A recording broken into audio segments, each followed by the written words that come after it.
कब भर नेत्र हे लाडली लाल आपको देखूं, और रोना सिसकना तड़पना आहों की जागीर, यही उनके पास रह जाता है, हर समय प्रभु के चिंतन में डूबे हुए।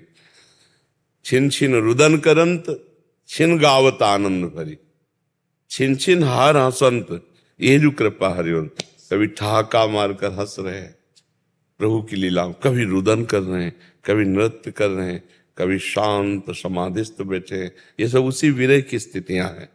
पर साधक को इस बात पर ध्यान देना चाहिए कि हमारा वर्तमान में चिंतन कितना प्रभु का हो रहा है, हमारा चिंतन कहाँ कहाँ जा रहा है, किस व्यक्ति में, किस वस्तु में, किस स्थान में। उससे हटा हटा कर अपने भगवत चिंतन में लगाना। पहले चिंतन पर लगे, चिंतन करते करते तब फिर जब अनर्थों का नाश हो जाता है, सारे संबंध भगवान में समर्पित हो जाते हैं, फिर भगवान के मिलन की प्यास जगती है, उसे विराग कहते हैं। फिर वो तड़पता है भगवान के लिए, उसी तड़पन में भगवत साक्षात्कार होता है। जब गोपीजन एक साथ मिलकर रोई, रुदु सुस्वरम राजन कृष्ण दर्शन लालसा, तो भगवान उसी समय प्रकट हो गए। भगवान यही है, हम सब में है। अब व्याकुलता हो जाए, चाह हो जाए भगवान के मिलन की। अब जैसे कोई कहता है हमें तो बहुत चाह है भगवान से मिलन की, तुम्हें भोजन अच्छा लगता है, तुम्हें नींद अच्छी लगती है, तुम्हें शरीर संसार ये सब अच्छा लग रहा है, चाह कैसी? चाह में तो प्राण व्याकुल हो जाते हैं निकलने के लिए, उसे चाह कहते हैं। थोड़ा व्यापार में घाटा बर्दाश्त नहीं होगा और भगवान का भजन घंटों छूट जाए तो हमें बर्दाश्त हो जाएगा। तद विस्मरणेन परम व्याकुलते थे, भगवान का जहां विस्मरण हो वो व्याकुलता पैदा हो जाए। अंदर देखो, जरा सा विस्मरण का भास हुआ श्री सूरदास जी को तो कह रहे मौसम कौन कुटिल खल कामी है, मालिक प्रभु का विस्मरण कर दिया, मौसम कौन कुटिल खल कामी, मेरे समान कौन कुटिल। हम कभी धिक्कार देते हैं अपने को कि 1 घंटा निकल गया भगवान का भजन नहीं किया, कहां धिक्कार, विरह कैसे आवे। अभी तो बहुत कुछ प्यारा लग रहा है जगत में, अभी बहुत कुछ प्यारा लगता है। जब मीरा जी की बात जो हमारे हृदय में आ जाएगी, मेरे तो गिरधर गोपाल दूसरों न कोई, तब रोना आएगा, तब तड़पना आएगा, तब बेचैनी बढ़ जाएगी। भूख प्यास निद्रा हंसी ये सब एकमात्र भगवान, क्योंकि हम भगवान के हैं। देखो, हमें कहीं तृप्ति नहीं हो रही, कभी तृप्ति नहीं होगी बिना भगवान के, ये बात तो पक्की समझ लो। अभी तक मान लो आप तो अभी नई अवस्था के हो, जो गृहस्थी में, क्या तृप्ति हो गई हमें बता दो?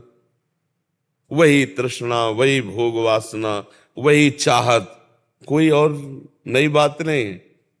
भोगे हुए को बार बार भोग रहे हैं, शायद सुख मिल जाए, लेकिन परमात्मा के अंश को प्रकृति के भोग से कभी सुख नहीं मिलेगा।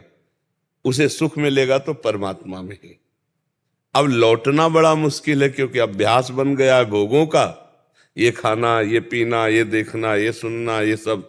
अब वो संसार की तरफ हमारी जब पीठ हो और भगवान की तरफ मुख हो, तब हमारा भजन बने। सन्मुख होए जीव मोय जबहि, जन्म कोट यज्ञ नाशो तमें, करोड़ों जन्मों के पाप नष्ट हो जाए। पर अभी उल्टा है, पीठ भगवान की तरफ और मुख संसार की तरफ है। माना भजन करते हो, लेकिन साधन भगवान बना लिए और साध्य भोग बना लिए। भगवान ये विषय दे दो, ये अनुकूलता दे दो, ये सम्मान दे दो, तो भगवान के लिए रोना कहाँ आएगा? भगवान के लिए रोना तो उसको आता है जो भगवान के सिवा और कुछ नहीं चाहता है, कुछ नहीं चाहे। जा ही न चाही कवहु कछु, तुम सन सहज सने, बसो निरंतर तासुर सुरावर निजगे। भगवान के लिए रोना आ गया तो फिर अपने लिए तो सब रो रहे हैं, भगवान से अपने लिए रो रहे हैं, लेकिन भगवान के लिए जो रोते हैं उसे विरह कहते हैं। उसे विरह, कब मिलोगे प्यारे, कब, कैसे पाऊं तुम्हें, कहां जाऊं, इतना जीवन व्यतीत हो गया, रोज की रोज रात्रि व्यतीत हो गई, न स्वप्न में मिले न जागृत में मिले, हाय कहाँ जाऊं, किससे कहूं, कौन मुझे भगवान से। तो वो चिल्ला चिल्ला करके रोता है। अब भगवान से इतना अपनापन तो हो जाए ना, भगवान उसके ऋणी हो जाते हैं, क्योंकि उसने देखा नहीं भगवान को, केवल सुनकर भगवान से प्यार किया और भगवान के लिए रोने लगा तो भगवान ऋणी हो जाते हैं और उसको अनुभव में आने लगते हैं। हर समय भगवान में चित्त जुड़ा। देखो बच्चा, ये शरीर तो नाशवान है, आज नहीं तो कल मरेगा पक्का। इसकी दुर्दशा हो, ये प्रतिक्षण नष्ट हो रहा है, हम जान नहीं पा रहे, इसकी दुर्दशा होनी है। इसकी दुर्दशा होने के पहले भगवान में चित्त लग जाए तो आनंद है। तो चित्त अगर भगवान में लग गया तो फिर कोई दुख परास्त नहीं कर सकता। और भगवान में अगर चित्त नहीं लगा तो दुख ही दुख इस संसार में है। तो चित्त अगर भगवान में है तो हर लड़ाई लड़ने के लिए मन तैयार है, हर कष्ट हंसकर भोगने के लिए तैयार। भगवान में चित्त नहीं तो फिर भगवान से अपनापन होना बच्चा बहुत दुर्लभ बात है। भगवान से माया मांगना, माया के भोगों में रत रहना, ऐसे भगत हैं।